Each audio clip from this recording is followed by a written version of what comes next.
बिस्मिल्लाहिर्रहमानिर्रहीम। अस्सलाम वालेकुम दोस्तों, अपनी नेक्स्ट वीडियो के साथ आपको वेलकम करता हूँ अपने इस चैनल में। दोस्तों, जैसा कि आप जानते हैं कि अब डोनाल्ड ट्रंप की छुट्टी हो चुकी है और जो बाइडेन जो है वो नए प्रेसिडेंट यूएसए के बन चुके हैं।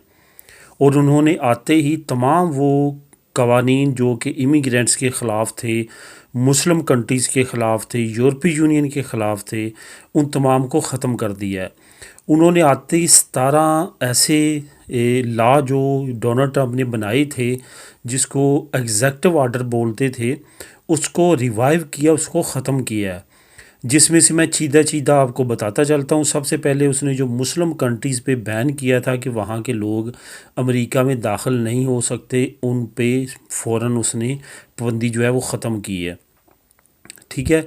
उसके बाद यूरोपीय यूनियन और आयरलैंड वगैरह के जो ये कंट्रीज़ थे, उसने मार्च से बैन किए हुए थे कोरोना की वजह बना के कि यहाँ के लोग जो हैं वो यूके में बग़ैर किसी मकसद के सैर सपाटे के लिए या ऐसे नहीं आ सकते।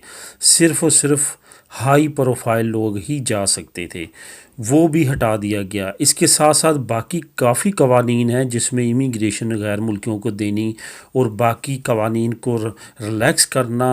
और कांग्रेस में उसने एक नया ऑर्डर भेजा है दस्तखत करके कि 1 करोड़ 10 लाख लोगों को जो है वो लीगल किया जाए। उसके बाद नेशनैलिटी देने जा रहा है, जो काफ़ी ज़्यादा लोग सिटीज़नशिप के लिए वेट कर रहे थे, जो कि डोनाल्ड ट्रंप के दौरे हुकूमत में बिल्कुल बैन हो चुका था। उस पे उसने साइन किया है कि इनको नेशनैलिटी दी जाए। इस तरह के और काफ़ी कवानीन जो हैं वो उसने रिवाइव किए हैं। यहाँ पे एक कानून था जो डोनाल्ड ट्रंप ने ख़त्म किया था, जिस पे मैं ये वीडियो भी बना रहा हूँ। एक मरतबा पहले मैंने एक वीडियो में उसका ज़िक्र भी किया था। वो एक एक्सचेंज प्रोग्राम था यूरोपीय यूनियन के साथ, तो वो भी डोनाल्ड ट्रंप ने ख़त्म कर दिया था। वो ये था कि यहाँ के लोग अगर वहाँ पे काम करना चाहें अमेरिका में, तो उनको किसी वर्क परमिट की ज़रूरत नहीं पड़ेगी, वो वहाँ पे काम कर सकते हैं। अगर अमेरिका के लोग यूरोपीय यूनियन में काम करना चाहें तो वो यहाँ पे आके काम कर सकते हैं, उनको किसी वर्क परमिट की ज़रूरत नहीं पड़ेगी। वर्क परमिट से मुराद कि आने आने के लिए यहाँ पे आके तो ज़ाहिर है उन्होंने जब काम करना है तो वर्क परमिट तो साइन होने, कॉन्ट्रैक्ट तो साइन होने ही है। लेकिन जैसा कि अब आपको इंग्लैंड जाना पड़े तो आप वर्क परमिट के बगैर नहीं जा सकते, सिर्फ सैर के लिए जा सकते हैं। इसी तरह हमारी एंट्री है नेशनैलिटी के बाद अमेरिका में, कनाडा में, बाकी इंग्लिश कंट्रीज़ में कि हम जा सकते हैं, लेकिन सिर्फ सैर के वीज़े पे 90 डेज़ के लिए। ठीक है, ज़्यादा से ज़्यादा 6 महीने के लिए हमें फिर वापस आना पड़ता है। लेकिन इस प्रोग्राम के तहत ये था कि आप वहाँ पे जाएं, रहें, आपको काम मिलता है, आप वहाँ पे लीगल तौर पे काम कर सकते हैं।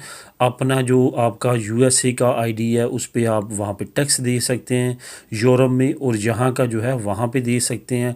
सिर्फ आपको उस मुल्क में जाके उन अपना एक टैक्स नंबर लेना होता है, जैसे यहाँ पे हमारे देनी है या नी है जो भी है यहाँ पे, इसी तरह यूएसए में भी है। उस पर आपका टैक्स जाना शुरू हो जाता है। हुआ क्या कि डोनाल्ड ट्रंप के आने के बाद वो तमाम जो प्रोग्राम था उसको कैंसिल कर दिया गया और बैन कर दिया गया कि ना वहाँ के लोग यहाँ आ सकते हैं और ना यहाँ के वहाँ जा सकते हैं। ये याद रहे कि ये जो कानून था ये एक्सचेंज प्रोग्राम का, ये इसी जो बाइडेन के दौरे हुकूमत में इसकी कोशिशों की वजह से ये जो प्रोग्राम था ये लॉन्च हुआ था। ये उस वक्त वाइस प्रेसिडेंट थे ओबामा के, और ओबामा उस वक्त प्रेसिडेंट था।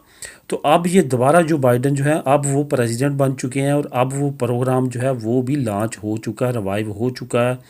अब उसके ज़रिए जो यूरोपियन नेशनल है वहाँ पे जाके काम कर सकेंगे और वहाँ के लोग यहाँ पे काम कर सकेंगे।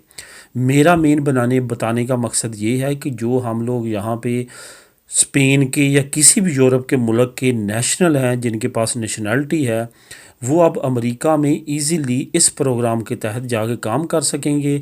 बुनियादी तौर पे 2 साल का टाइम होता है, उसके बाद आप वहाँ पे मुश्किल भी काम कर सकते हैं, और 5 साल के बाद तो आपको वहाँ पे काफ़ी ज़्यादा राइट मिल जाते हैं जिस तरह यूरोप में मिल जाते हैं। इस वजह से ये बहुत अमेजिंग एक प्रोग्राम है जो रिवाइव हो चुका है। इससे फ़ायदा उठाया जा सकता है। इस पे मैं मज़ीद मालूमात मज़ीद इस पे डिटेल के साथ इंशाल्लाह ताला मैं ले रहा हूँ, और मज़ीद जैसी भी नई अपडेट या मज़ीद डिटेल आएगी वो भी आप लोगों के साथ शेयर करूँगा। लेकिन इसके बारे में अगर कोई यूएसए में किसी का कोई रिलेटिव की जानने वाला कोई भाई दोस्त रहता है तो वो भी इसके बारे में इंफॉर्मेशन ले सकता है। तो मिलेंगे अपनी नेक्स्ट वीडियो में नई इन्फॉर्मेशन के साथ। अल्लाह हाफिज़।